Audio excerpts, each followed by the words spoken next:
Hello everyone, welcome to Bebop Mondays episode 18. And this episode is a continuation of last week's episode, and we're diving into my shapes for playing blues in a jazz context.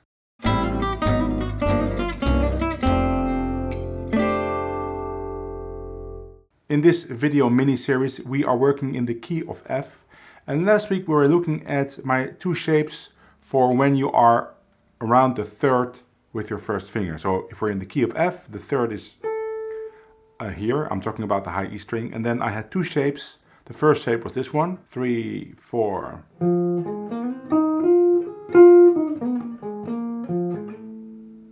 And the second shape was this one, 1, 2, 3.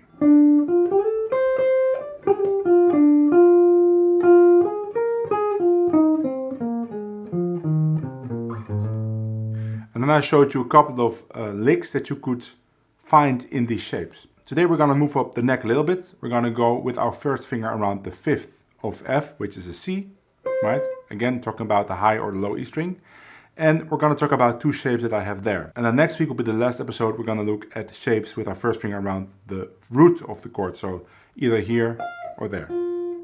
Now, the funny thing is about your first finger around the fifth or this position, that is not the best position to play blues, at least I have found. So the phrases that you'll find there are more to get back to the position number 3, or even to go up to position number 1. So let's look at my two shapes. So this is position 5A, right? So it's position 5 because we're with our first finger around the fifth. And it's A because I have two shapes. I have 5A and 5B. So I'm not talking about the note A, I'm just talking about A and B, or you could say 1 or 2, it's like position 5.1, if you will. Sounds like this, 3, 4.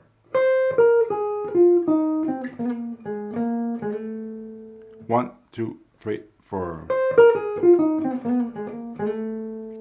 As always, if you see those grace notes, you can either do slides or grace notes. Now I was playing slides, but if I would play grace notes, it would sound like this. So that's with pull-offs and hammer-ons. It's a little bit of a different sound, but there's not that much of a difference. So this shape has parts of the minor pentatonic scale in it, F minor pentatonic. And last week I was talking about the difference between using minor pentatonic scales, or the shapes for minor pentatonic, or using my shapes that are specifically meant to play blues in a jazz context. Now the difference here is that it starts with a minor pentatonic scale, but now we get something outside of that shape, and it is this little bluesy trill or slide, and then on a major third, which is really a hallmark of playing jazz blues. So as you can see, we're starting in position 5, but then going back to position 3, where we can go on with.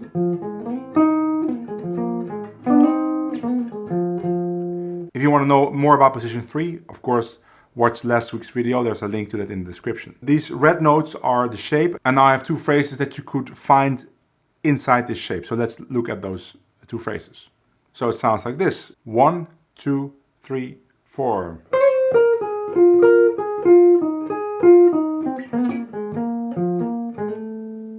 1, 2, 3, 4. So let's try out this phrase on Honeysuckle Rose, just like last week. And Honeysuckle Rose has 4 bars of C7, then I would just improvise something, and then it has 4 bars of F, and then I can play these licks. And I can also play them a little bit before we go to F, so starting on maybe the last bar of C7 going into the 1 chord.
And here's another phrase based on that same shape. It sounds like this. 1, 2, 3.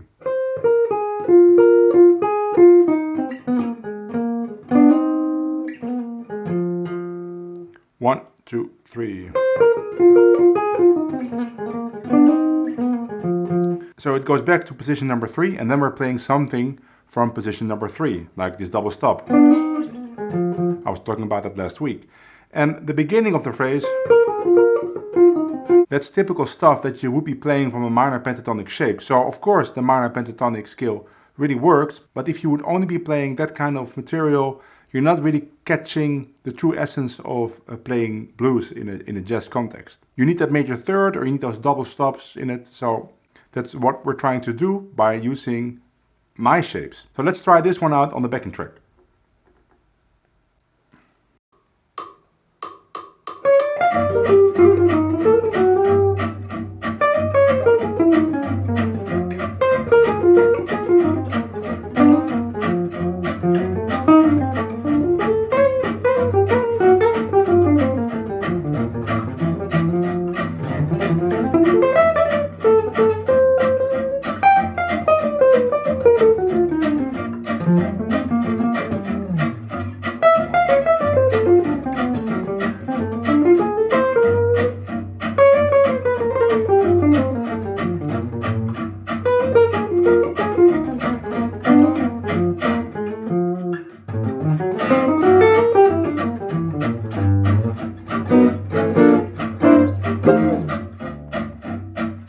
And of course you can come up with many more phrases inside this shape, that's the point of it. Or you could listen to people like Grant Green, Ulva Kenius. These shapes are based on Ulva Kenius playing, George Benson, and you will find that many of the blues phrases that they play will fit inside these shapes. Let's go to shape 5B. 5B sounds like this. 1, 2, 3, 4.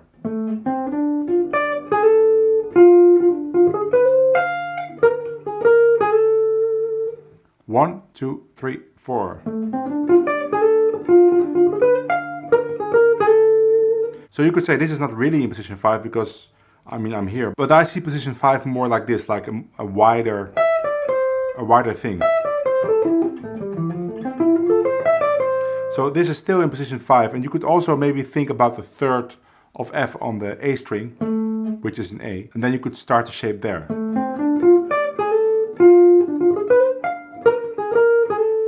And then from here, of course, we could go back to position 3. And I have a phrase that does exactly that. So let's look at the phrases. So this lick combines position 5B and 5A. It sounds like this. 1, 2, 3, 4.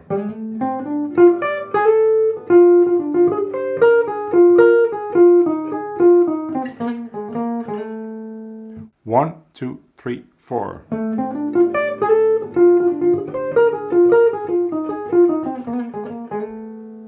If you want to download these steps, by the way, you can always check out my Patreon. There's a link to that in the description, and you'll get access to a PDF, a downloadable PDF, and many more PDFs from my other videos. So the beginning is exactly position 5B, and then I'm jumping to that position 5A. And I'm back in position 3.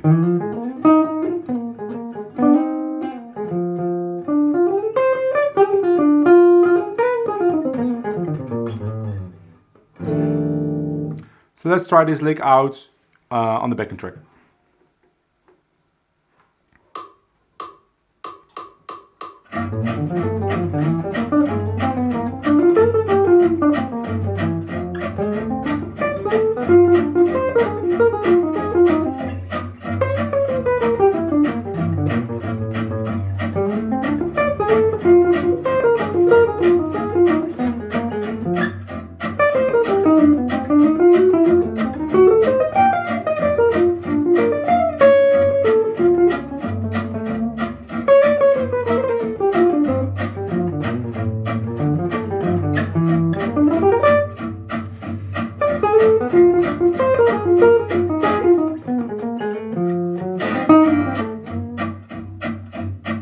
I think that sounds great. Let's go to the last phrase for this video.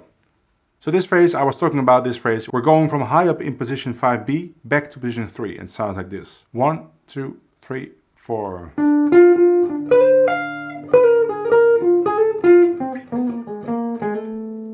One, two, three, 4.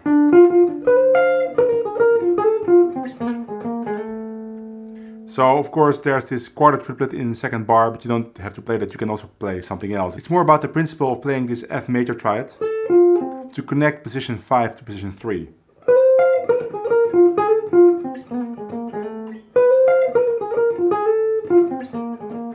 You can be free with the rhythms. Let's try this lick out.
These shapes really work to play bluesy, and it's a lot of fun, and it just sounds very good. So I would really recommend, if you want to get into this style of jazz guitar playing, which is really a common style among jazz guitar players to play these kinds of bluesy things.